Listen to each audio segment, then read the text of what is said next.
We talked about dysfunctional bureaucracy last time. How Michael Crozier found out that bureaucratic organizations were not really performing the way it had been envisaged by Weber. And he did so. He came to this conclusion after examining a number of bureaucratic organizations in France and Europe. And after going through all the weaknesses of these bureaucratic organizations, he concluded that the so-called ideal, legal, rational bureaucracy envisaged by Weber had actually become dysfunctional. He found slowness there. He found those organizations to be fairly unresponsive to the needs of the people. He found a lot of power struggle going on between different groups and the parallel power structures coming up. He also found that concept of control as a result of hierarchical division of labor and supervision had been more or less diluted or rather lost. Internal politics was rife. There was a lot of isolation of the organization from the environment, from those whom it is supposed to serve.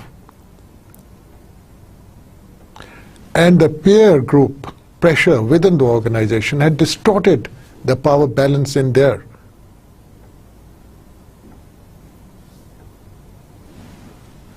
And overall he concluded that decisions the way they should be made were not being made. Decisions which should have been made right there and then were being referred to some central organization somewhere which perhaps did not have the relevant information or knowledge about the issue.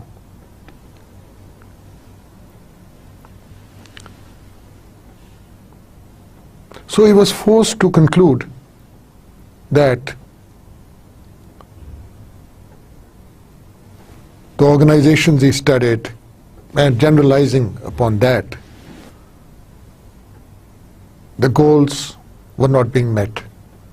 Those organizations were not meeting the goals set for them to any great extent the way they should be meeting them. And this brings us to our own bureaucracy too. And we'll, for a little while, look at our own bureaucracy and what is happening there.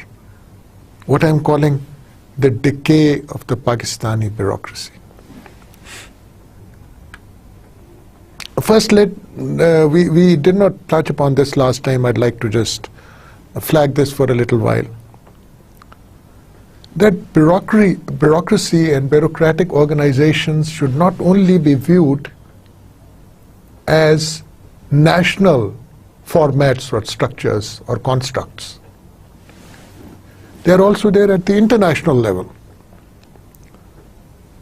There is a global expansion of bureaucratic structures. Interesting examples: World Bank may not have proliferated as much as the UN. हम देखते हैं कि UN एक bureaucracy जो कि Security Council or General Assembly के guise में start हुई to ensure that there was no more wars and development took place, kept on expanding and kept on expanding. न जाने इस वक्त कितनी organizations हैं within the UN system. 40-50 तो पाकिस्तान में ही शायद काम कर रही हैं.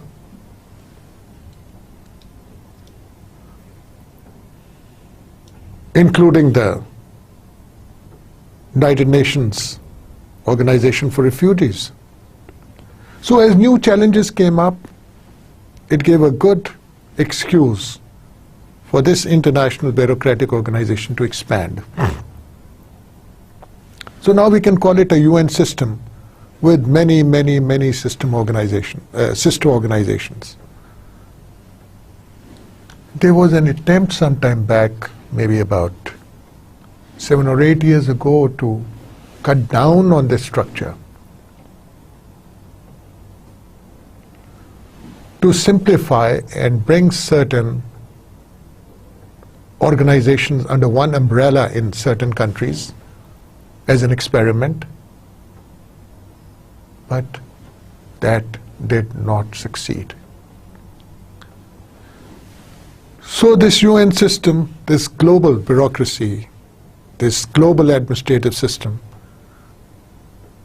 was unable to downsize itself. And most of the things which we discussed about national bureaucracies are applicable to international bureaucracies. On the commercial side, I've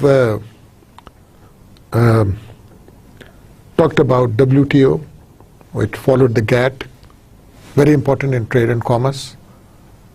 और world bank का तो हम सबको पता है, और IMF का भी हम सबको पता है. कर्जा तो लेना ही होता है ना, लेकिन ये भी बहुत बड़ी ब्यूरोक्रेसीज है. इनका भी वही सिस्टम है, आराम आराम से सब कुछ होता है, और कई जगह पे कई वेस्टेड इंटरेस्ट काम करते हैं, और शायद काफी हद तक एक सुपर पावर का से है इन सब ब्यूरोक्रेटिक सिस्टम्स में.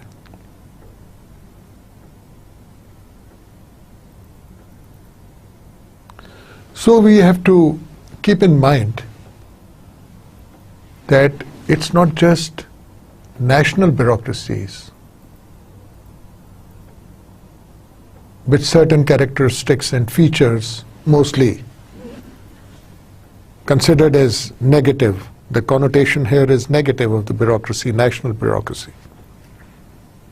What I'm saying is international bureaucracies are no exception. World bank हो, IMF हो, WTO हो, UN सिस्टम की सारी ऑर्गेनाइजेशंस हो, या even those big international not-for-profit organizations, NGOs. Look at Oxfam, for example. These are all bureaucracies. And most of the time, you'll find similar things happening. Same kind of infighting, politicization, insulation from those whom you are supposed to serve, and more regard, more interest in expanding the bureaucracy than in meeting the goals of the organization. These characteristics are similar to national and international bureaucracy. Let's come to the Pakistani bureaucracy. Some characteristics. What we are calling circumlocution here. चक्कर काटते जाओ, काम करवाना है, चक्कर काटने पड़ेंगे बहुत ज्यादा. एक दफा आके वन विंडो ऑपरेशन नहीं आपको मिलेगा कि आप आए, आपको पता है क्या क्या डॉक्यूमेंट्स चाहिए हैं, वो आप ले आए और आपका काम हो गया. उन्होंने बोला जी आप 2 दिनों के बाद आ जाएं, 3 दिनों के बाद आ जाएं, and your work would have been done. This is not characteristics of bureaucracies, especially so bureaucracies in the developing countries. In the developed countries, they have streamlined, fairly streamlined public services. But in a Pakistani bureaucracy, we have always witnessed those long queues, maybe in front of the passport office, or people trying to pay utility bills, Thankfully, it's available online now to do such activities.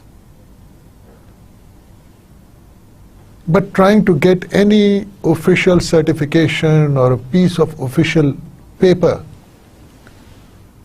about you is a nightmare. It's not easy. And in the beginning or at the end, you might have to negotiate with a tout somewhere to get the work done. So this aspect of bureaucracy where you have to pay many visits to the office, your file has to move from one table to the second, to the third, to the fourth, and so on. And there might be objections at each stage, sometimes founded and mostly unfounded. आपकी file जो है वो पता नहीं कितने डेस्कों पे जाएगी, clerk से शुरू होकर या ऑफिस सुपरिटेंडेंट से शुरू होकर, before it goes to the person who has to take a decision. यानी डिसीजन मेकर के पास पहुंचते ही उसको इतना वक्त लग जाएगा. सर्कमलोक्यूशन. और फिर यह भी ऐन मुमकिन है कि जो बड़े साहब है वो भी उस पर कुछ ऑब्जेक्शन लगा के दोबारा नीचे उसी रूट से भेज दें. So this is a state of affair which we witness every day. Perhaps with certain services coming online and some work being done on e-government and e-governance, things might get better in the future. Because when you remove the human contact between the bureaucrat or the lower level civil service employee and the person who's got a job with them, and that can be conducted online through the computer, it makes life easier, and perhaps rent seeking is eliminated. Red tape, delays of all sort. And delays may not be just due to the many people involved in decision making, to those hierarchical rungs of the ladder. जो red tape है और delay create करती है, उसकी वजह सिर्फ hierarchy नहीं है, अफसरान की बहुतात नहीं है, उसकी कई वजूहात हो सकती हैं. And sometimes there are ulterior motives. आपकी फाइल को जानबूझकर डिले किया जा सकता है ताकि आप महकमे से बात करें कि भाई मैं आपके काम आ सकता हूं, मेरा काम कर दीजिएगा. So red tape in Pakistani bureaucracy is not essentially the result of that ingrained delay which occurs in any bureaucratic system due to the hierarchical organization and due to strict conformity with laws and due to every person trying to exercise their part of power in the whole process in a not very meaningful manner. But that person has to prove that, well, I have this power and I can misuse it if I want. That is why delays occur. So the amount of red tape, delay we see in our bureaucracy is much, much more than that of the developed countries. There might be some countries which are even worse off than us, But then that's no comfort. Formalism, formalities.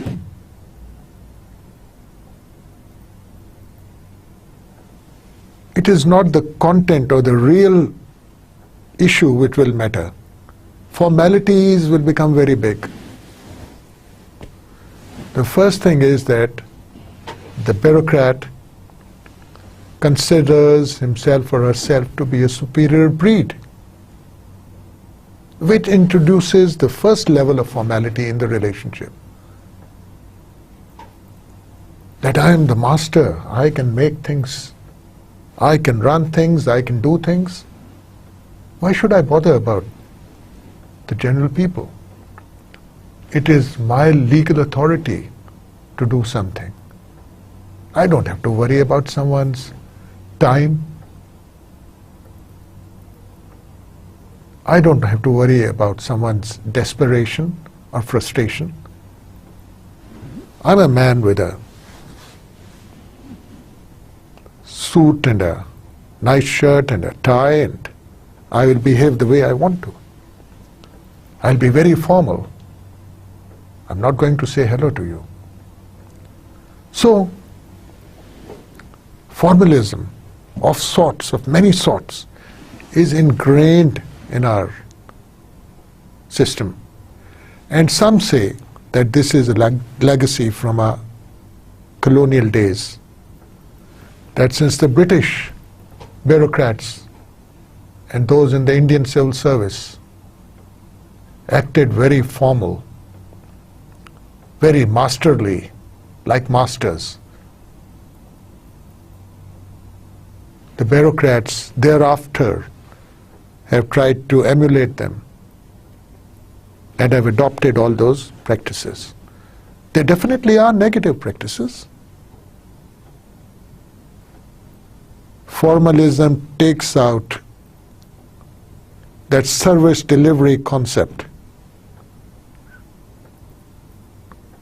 from the structure of bureaucracy. More and more formalities are introduced. More and more paperwork is required. And there is that distance maintained between the person who has to get the work done and those who have to do the work as a matter of duty. Then there's the issue of unresponsiveness. How responsive is an organization to the needs of the people? और ख़ास तौर पे ये unresponsiveness वहाँ पे बहुत acute हो जाती है और बहुत फील की जाती है, जहाँ पर आपने सर्विस डिलीवरी देनी है या जहाँ पर कुछ क्रिटिकल चीज़ें हो रही हैं, मसलन एजुकेशन, मसलन हेल्थ, ट्रांसपोर्ट, ये बेसिक सर्विसेज जो हैं, if these are to be provided to some extent by the state, so how responsive is the state to the needs of the population? State means the state machinery. The administrative machinery is the state machinery. The bureaucrats are the state machinery. वो कितने responsive हैं? One indicator of responsiveness is the presence of feedback. कौन सा महकमा लोगों से feedback मांगता है या लेता है या किस हद तक लेता है? अगर लेता भी है तो just a formality, again formalism, it will never be considered. लेकिन आप देखेंगे बहुत कम ऐसे महकमे होंगे या अदारे होंगे जिनका एक रेगुलर फीडबैक मैकेनिज्म है कि जी हमने जिन लोगों को सर्व करना है वो हमारे बारे में, हमारी सर्विसेज के बारे में क्या सोचते हैं. To what extent they are satisfied with the kind of service delivery they are getting. That is the concept of feedback. So in the first place, if you won't even have feedback, from your clients, तो आपका client focus तो ना हुआ, आपका वो अपने पे focus है, ब्यूरोक्रेसी पे फोकस है, ऑर्गेनाइजेशन पे फोकस है.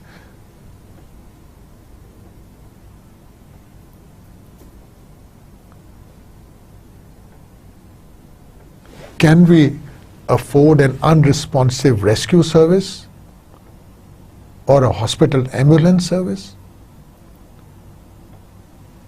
No.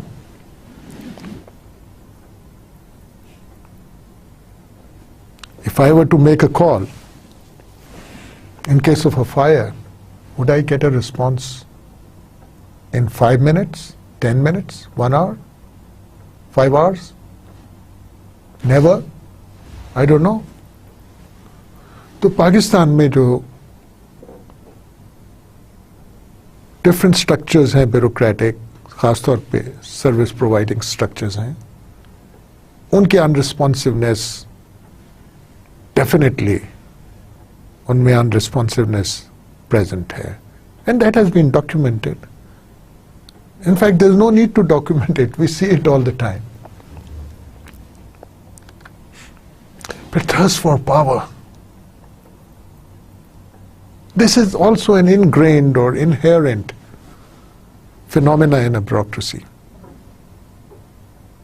We saw how different groups form within the bureaucracy and their power struggles. But then there is an overall thirst for power in every organizational setup in the bureaucracy. And how is it manifested? कैसे पता लगता है, या उसको हम कैसे, क्या effect करता है वो पब्लिक पे जो आपकी थर्स्ट फॉर पावर है? सबसे पहले तो ब्यूरोक्रेसी अपनी पावर्स इंक्रीज करना चाहती है. हर ग्रुप ब्यूरोक्रेसी में अपनी पावर्स इंक्रीज करना चाहता है. That thirst of power is going to lead them to be preoccupied with trying to get more power rather than caring about the people they are supposed to serve. तो ये उसकी एक manifestation है कि अगर आपको आपकी अनरिस्पॉन्सिवनेस, आपकी रेड टेप, आपकी फॉर्मलिज्म, ये सब चीजें जो हैं they will get magnified in your thirst for power, because आपकी primary consideration would be to get and grab more and more power. Be it through bureaucratic means, be it through political means, आप minister के through कराएं, आप pressures के through कराएं, आप prime minister के through कराएं, but you would want more power. आपको गर्ज नहीं है कि आप अपने प्रोसीजर्स को स्ट्रीमलाइन करें ताकि काम जल्दी हो. आप रेंट सीकिंग बिहेवियर अपने एम्प्लॉयज का, अपने people lower down the organisational ladder, उसको कंट्रोल करें. You are not bothered about the feedback of the people. You don't care how much time it takes for someone to get a work done. You don't have any facilities for people coming to your office. You will have a nice office for yourself, air-conditioned, big, with a big, huge table reflecting your power and your thirst for power. But they may not even be drinking water or a fan for the clients out there. So many manifestations of this thirst of power. But of course, as we said before, it is one of the ingrained and inherent characteristics of almost all bureaucracies.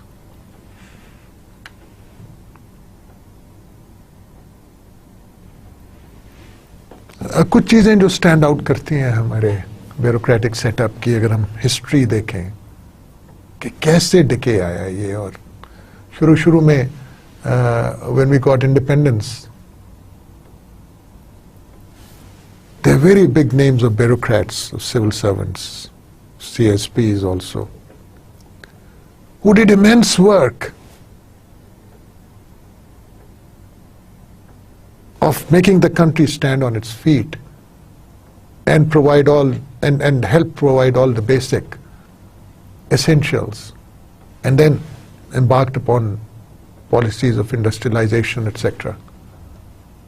Big names of very, very professional, devoted, dedicated, honest bureaucrats. But then, look at us now. What is the state of bureaucracy today? They are perhaps all political henchmen. Not all, but quite a few. Most perhaps. So we have really traversed this path from excellence to decay over the last 50, 60 years or so. And what are the factors? Politicization. It's writ large everywhere. हर जगह नजर आता है कि bureaucracy is politicized. आपका काम नहीं हो रहा, आप एक टेलीफोन करा दें किसी मिनिस्टर से, फौरन हो जाएगा आपका काम, चाहे उसमें थोड़ा बहुत या ज्यादा भी भुगतान हो मेरिट का. So extreme politicization has taken place in our bureaucracy.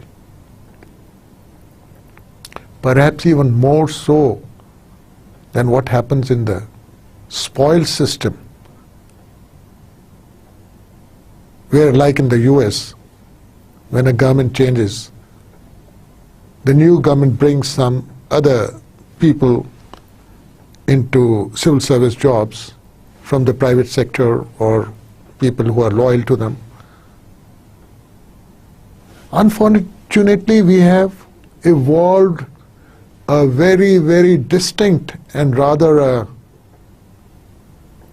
degenerated spoil system within our so-called merit-based bureaucracy.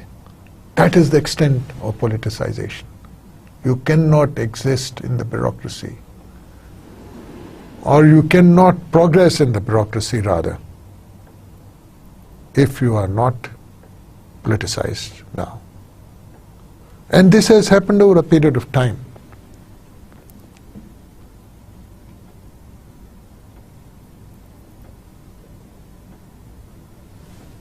This may not have been so when I joined the civil service, but not much after that. It became very apparent that politicization is a must if you have to really progress and move up in bureaucracy.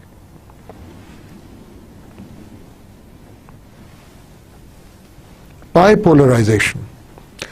We can look at it in this way, in one or two ways.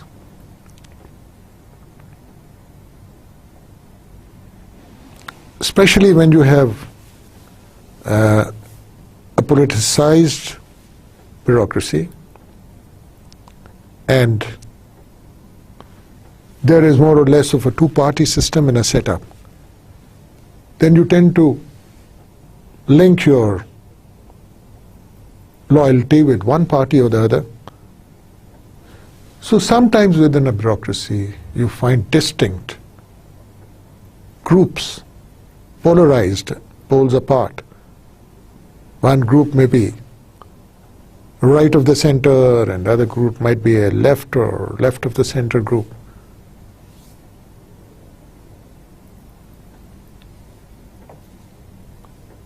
So bipolarization within the bureaucracy is a direct result of the politicization of the bureaucracy. And another kind of polarization within the Pakistani bureaucracy is the intergroup polarization. Then there is the issue of provincial and federal bureaucracy. There is the issue of the various specialized groups interacting with each other in a not very amicable manner. So all kinds of polarizations, I would call it multipolarizations, are present in the bureaucratic setup of a country. Again, a sure sign of decay. जहाँ bureaucracy इतनी ज़्यादा politicise हो जाए और उसकी politicisation की वजह से उसमें पोलराइजेशन भी आ जाए और मुख्तलिफ ग्रुप्स की आपस में मिसअंडरस्टैंडिंग्स या एनवी की वजह से और पोलराइजेशन आ जाए, तो हम उस ब्यूरोक्रेसी को डिसफंक्शनल तो कहेंगे ही, बल्कि डिकेड कहेंगे. That bureaucracy is decaying or has decayed.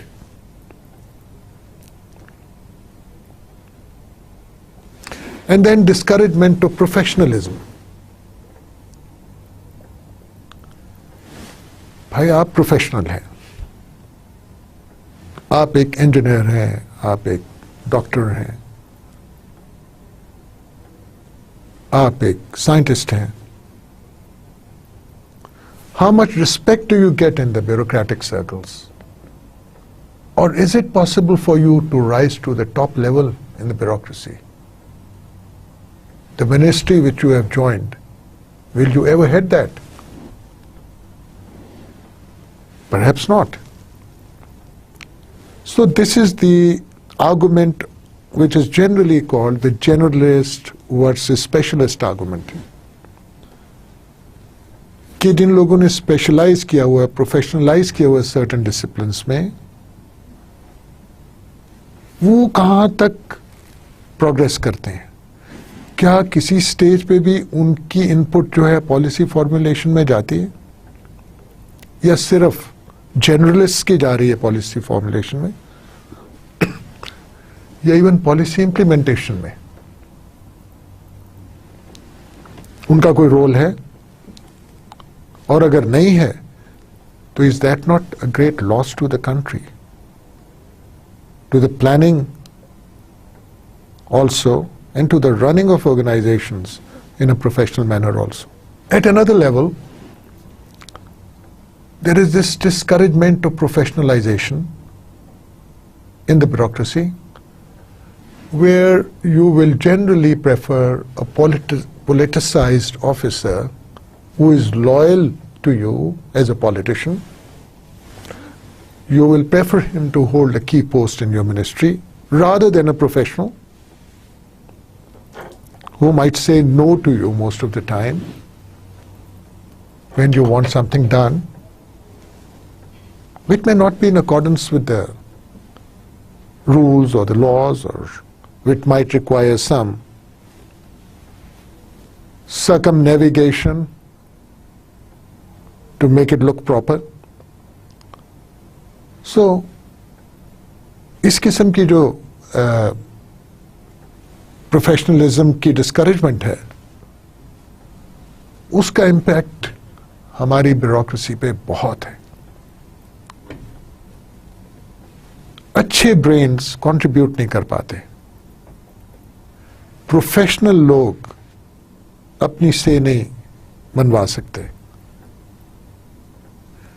Professional लोग पॉलिसी में, पॉलिसी मेकिंग में, फॉर्मुलेशन में किस स्टेज तक नहीं पहुंच सकते. This is one of the major reasons also for the decay of our bureaucracy. और ये तो हमने पहले बात की थी. Misuse of political influence.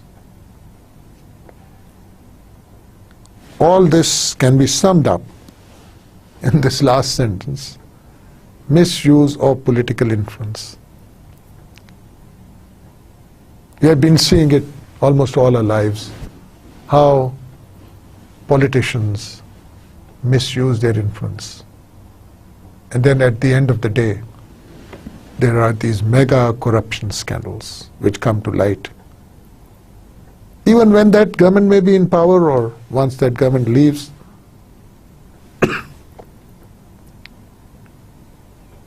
So, the state of affairs of the Pakistani bureaucracy is not enviable. We can't say it's the best bureaucracy in the world. And we know the phenomena. We know what is happening. It is happening before our eyes.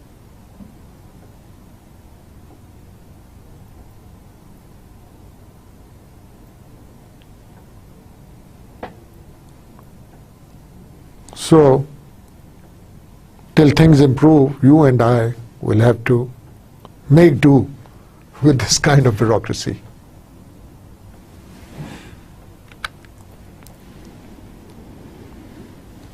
Corruption in bureaucracy.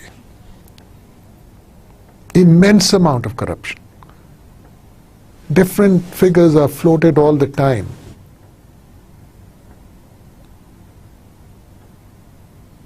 Awe-inspiring figures. You really can't reconcile with those figures when you talk about billions being lost to corruption every day.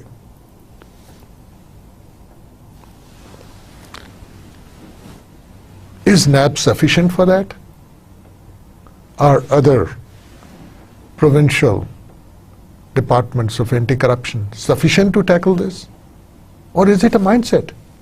इस corruption का आपने क्या करना है? ये तो integral part हो गई है आपकी लाइफस्टाइल की, आपके लाइफस्टाइल की.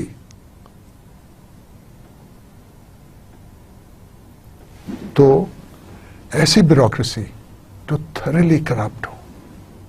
I mean, of course, I can't say everyone is corrupt, but there's those good people around also doing their little bit, whatever they can, but being pushed to the margins all the time.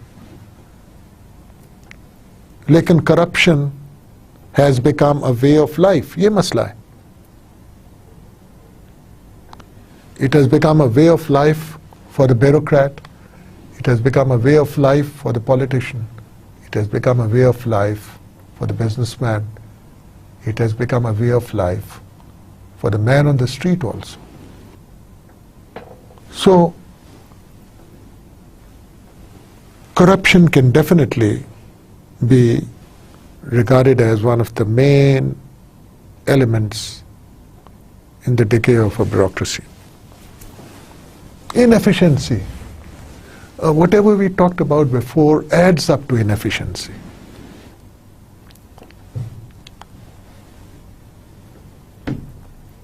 Everything adds up to inefficiency. The unresponsiveness, the corruption, the red tape, the politicization. What is the net result? कि आपकी तमाम organizations, bureaucratic organizations, efficient नहीं रही. और efficiency को आप measure कैसे करते हैं? एक तो आउटपुट इनपुट का रेशो होता है efficiency.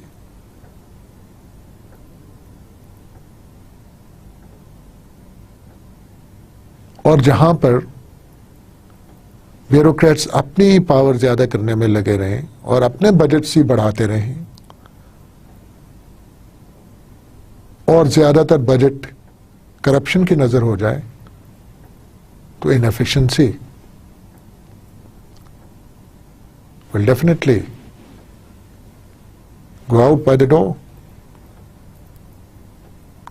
और फिर एफिशिएंसी के साथ एक इफेक्टिवनेस का भी कॉन्सेप्ट है. यानी जो आपने प्रोग्राम चलाया, जो आपने ऑब्जेक्टिव्स मीट किए थे, वो हुए हैं कि नहीं? आपका बजट खर्च हो गया, उसका रिजल्ट क्या निकला?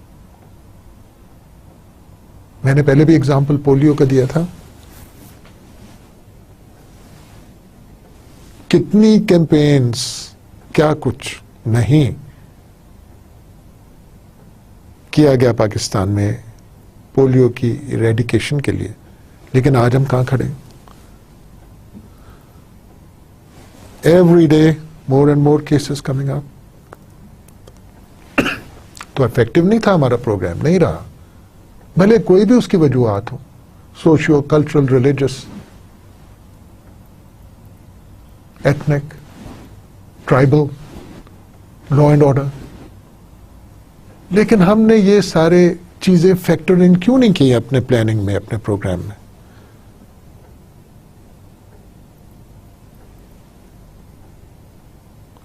So at times you can be efficient but you may not be effective. उस efficiency का कोई फायदा नहीं है जिसमें effectiveness जिसमें से ना निकले. और यहाँ तो हम efficient भी नहीं है, extreme inefficiency. You look at any government-run public sector corporation, and you'll find huge deficits staring in your face. You look at China.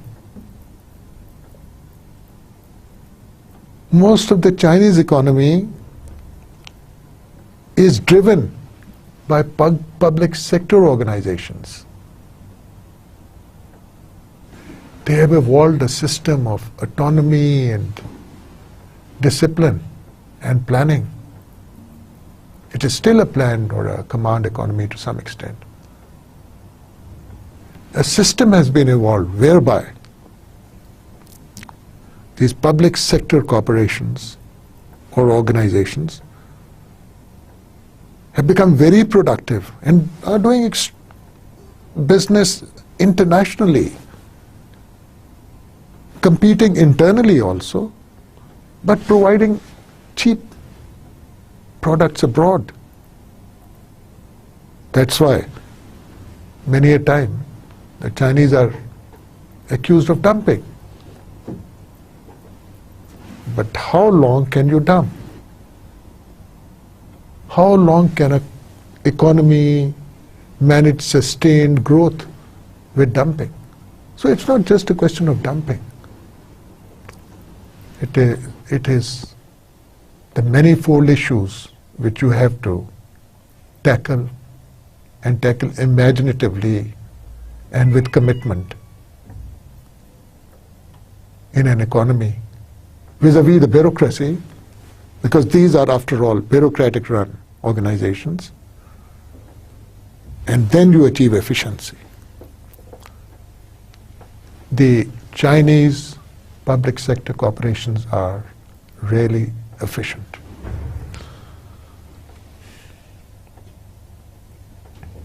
Then there is this resistance to change.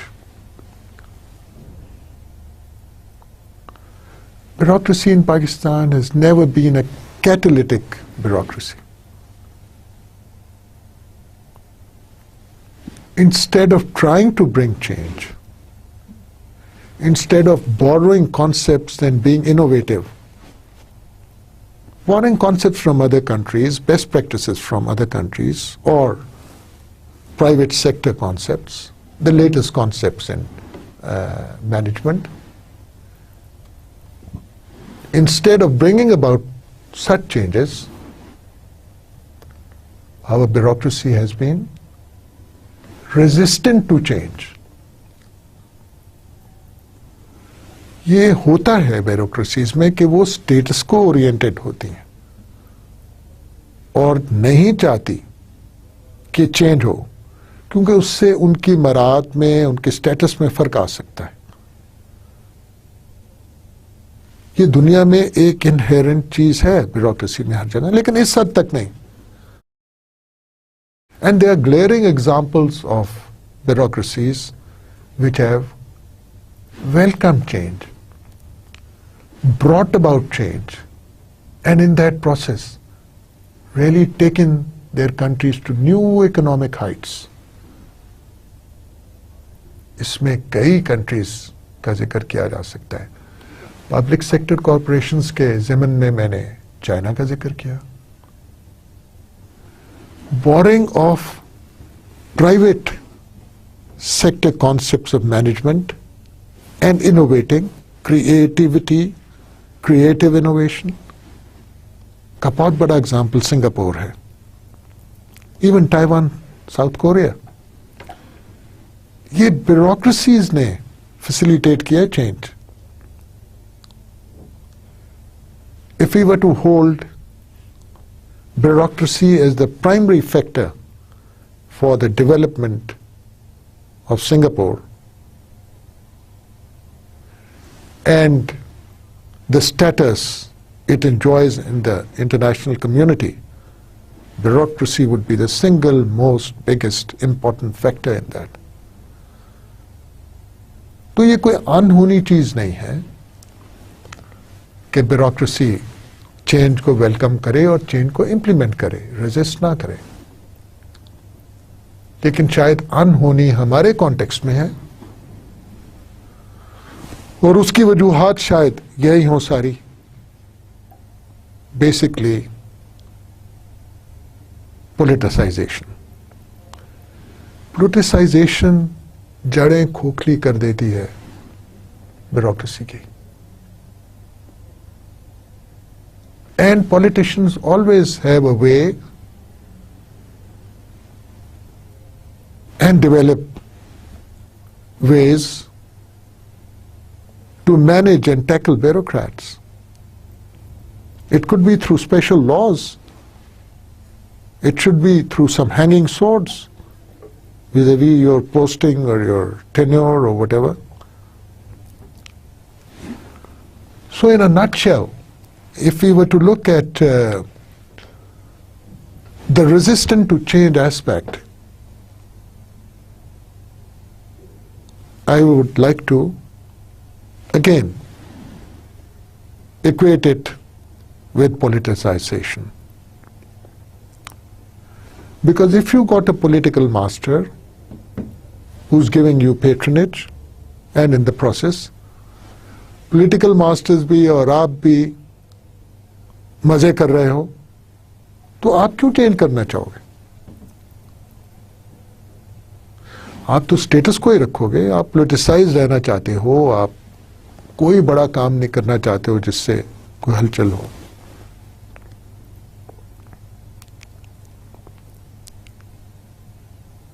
I don't know if we will be able to use the fruits of new technology, like information technology, the concepts of e-government and e-governance, to neutralize politicization. Is it possible to neutralize or at least to reduce politicization in the bureaucracy through increasing use of technology, of introducing such processes, such paperless processes in most interfaces of public with the bureaucracy, so that there is no need for that phone call from a minister or a politician to get a work done, because computer will do it according to what is required. Take the example of Nadra. The constraints fed into the system are such that the computer will not accept anything which has a shortcoming. If you want to make a change in your ID card, there is a certain way of doing it. No minister can make a telephone call and tell the computer, okay, change his date of birth from this to this. There is a way, a set way of doing things.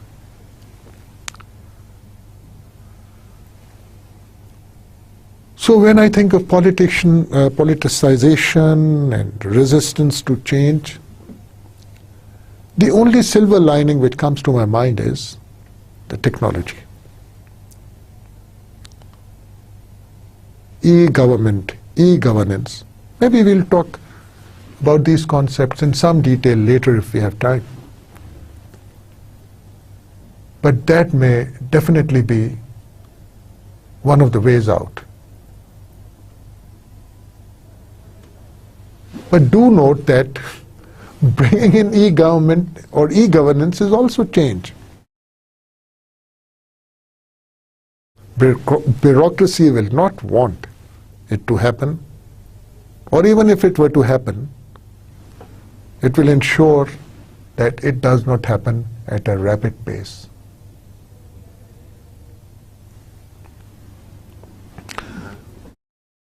The laid-back attitude of our bureaucrats. You know, who cares? That kind of attitude. Well, let it take its time. Oh, let's think about it. You know, all this. These are the kinds of words you hear from bureaucrats when they're together discussing a problem or trying to find solutions for things. Oh, what's the hurry, man? तो ये हमारा lazy attitude और laid back attitude है, not caring वाला attitude है. यानी सिर्फ हम जानबूझ के तो रेजिस्ट कर रहे हैं चेंज लाना, लेकिन उसके अलावा एक चीज हमारा माइंडसेट बन गई है.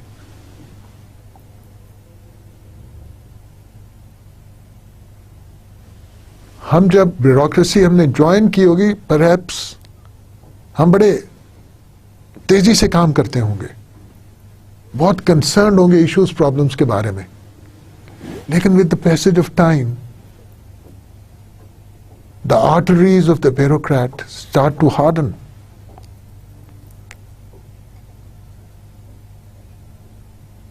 वो इंसुलेशन इतनी हो जाती है, सेल्फ सीकिंग इतनी हो जाती है, आप मायोपिक एक्चुअली हो जाते हैं. You can't see the whole world. You don't see beyond certain things. Least of all the clients, the people whom you are supposed to serve. तो जब ऐसे हालात हो जाते हैं तो वो ऑटोमेटिकली आपका एक माइंडसेट बनता जाता है और वो बड़ा ही एक बादशाहाना और लेड बैक और इनडिफरेंट एटीट्यूड हो जाता है.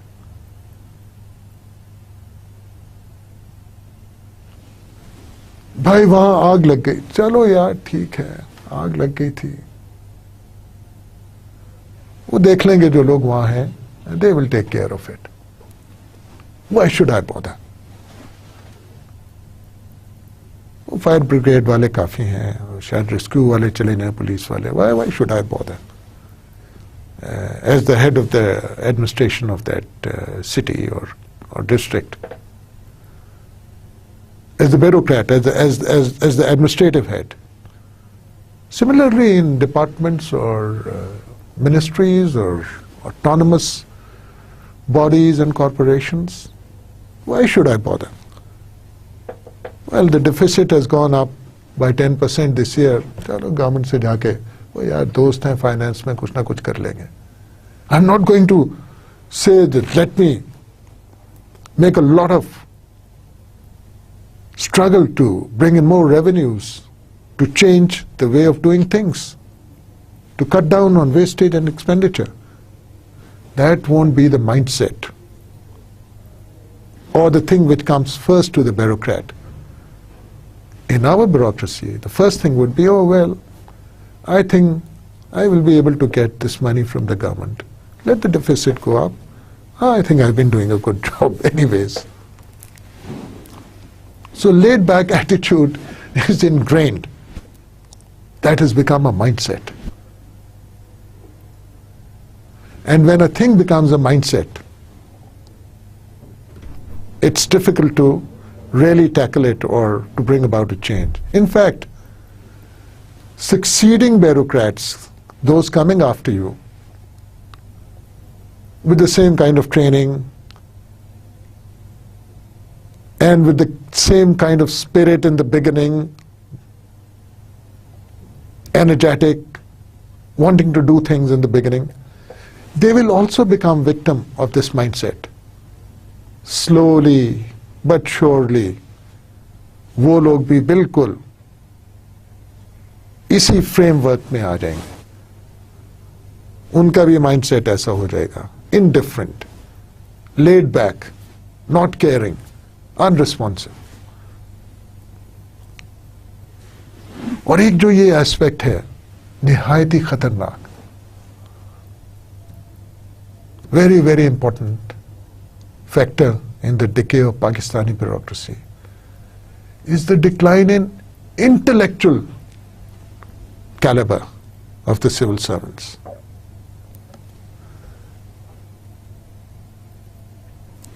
जब बात किसी ज़माने में ब्यूरोक्रेट्स की होती थी तो वो फिलोसफर किंग और इस किस्म की बातों से ये सब कुछ शुरू हुआ.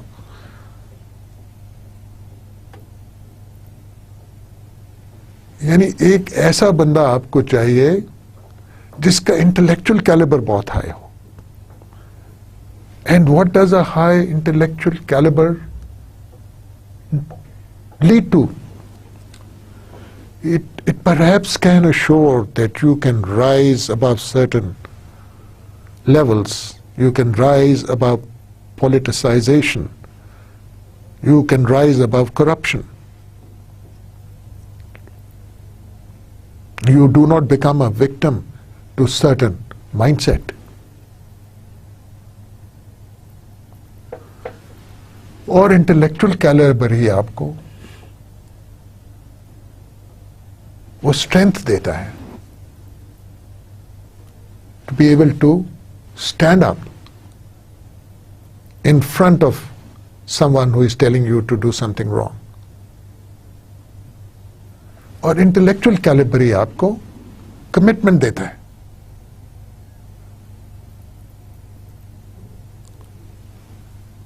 अगर आपका इंटेलेक्चुअल कैलिबर हाई है, you are bound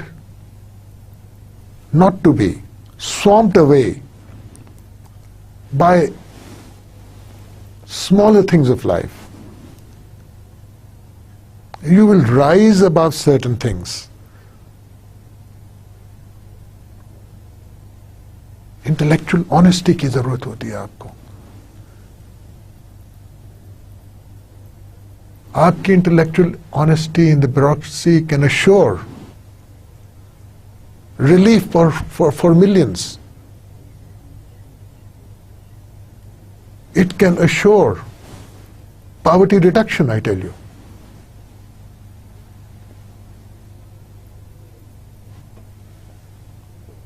और फिर इंटेलेक्चुअल आदमी जो है वो सोचता है और पॉजिटिवली सोचता है, क्रिटिकली सोचता है. But over a period of time we have seen that after the 60s perhaps, gradually the intellectual caliber of the new civil servants being inducted started deteriorating. We may not have much documentation on it, but I would go along with it. The concept of the bureaucrat, the generalist, or the legal rational bureaucrat was that it would be a person with a lot of exposure to different disciplines, with a high intellectual caliber, and as such being able to get a good position in the competitive exam.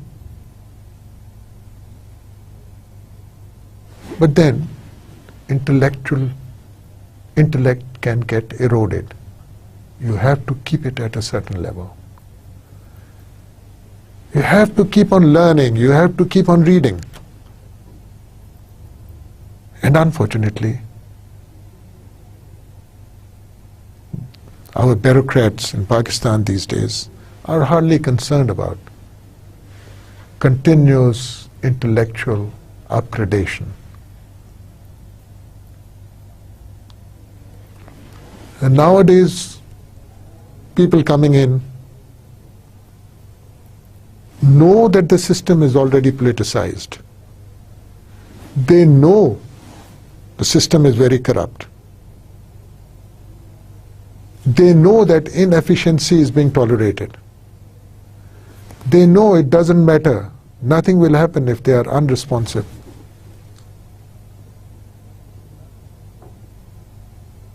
And they are intellectually not strong enough to be able to question all that is happening. They just want to come into the system and adjust to all the evils of the system as they happen to be. So to my mind, the decline in intellectual caliber of Pakistani bureaucracy, along with politicization, are the two major factors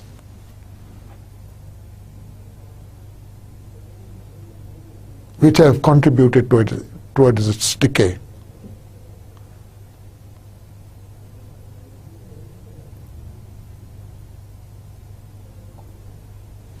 Maybe in times to come, we'll see,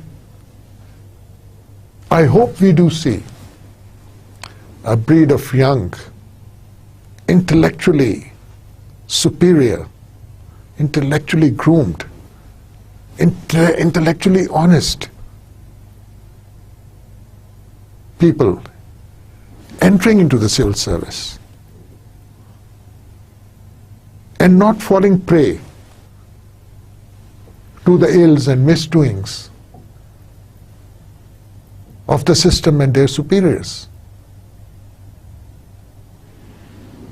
If our universities,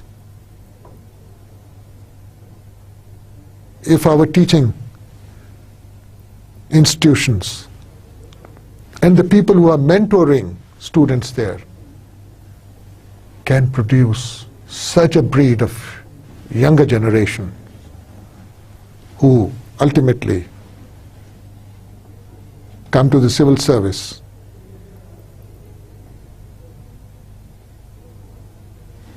there can be a change.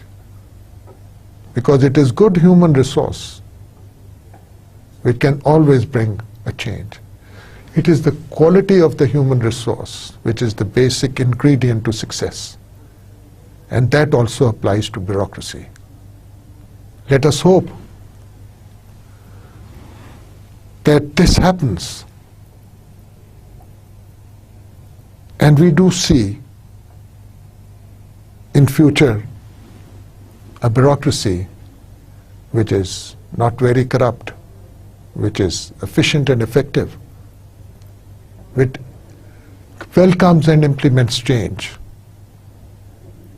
and which is depoliticized. Thank you very much.